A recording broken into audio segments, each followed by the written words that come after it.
tsy mialonjafy ny fokotanin'ny Amborovy, vonona ny andray piala sasatra izy ireo nafirina ny tonga mitsangatsangana ao an-toerana. Ny fokotanin'ny Amborovy rahateo zay manan-karena toeram-pitsangatsanganana zay mahasarika piala sasatra sy mpizahatany maro. Santionany amin'izany ny eny amin'ny Petite Plage, Grand Pavois, Circo Rouge sy ny maro isan-karazany.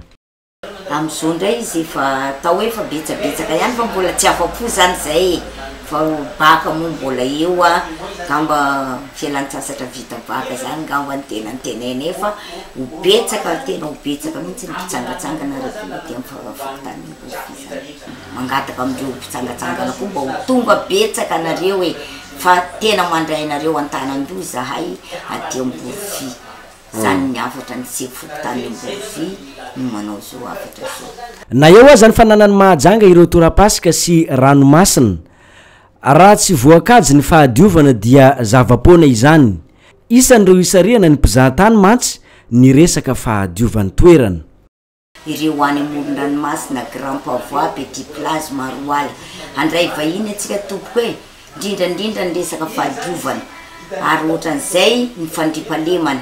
Reo vahiny reo matory tonga aty amintsika anala ny fialan-tsasatra ndreo sy ny ambiansy-ndreo. Ka mba misy zany ny sécurité reo aminareo secteur reo efa misy ny andro masom-pokon'olona ary misy koa eto ny gendarmerie miara-miasa amin'ny fokotany. Ngambany mety tsara ny fifandraisana am'izay, tsara koa ny fandraisana momba ny fandriampahalemana. Zay mba afatra kely ataoko ny fahadiovana indrindra fa raha maloto ny toerana fitsangatsanganana ngambany tsy ahazo vahiny betsaka atsika.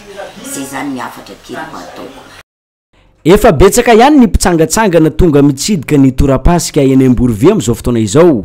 Azo eritreretina ny itombony zany aoria ny fahavitany fanadinana ara-panjakana baccalauréat raha ny fanazavana azo avy tamin'ny lehibe ny fokotanin'ny Amborovy.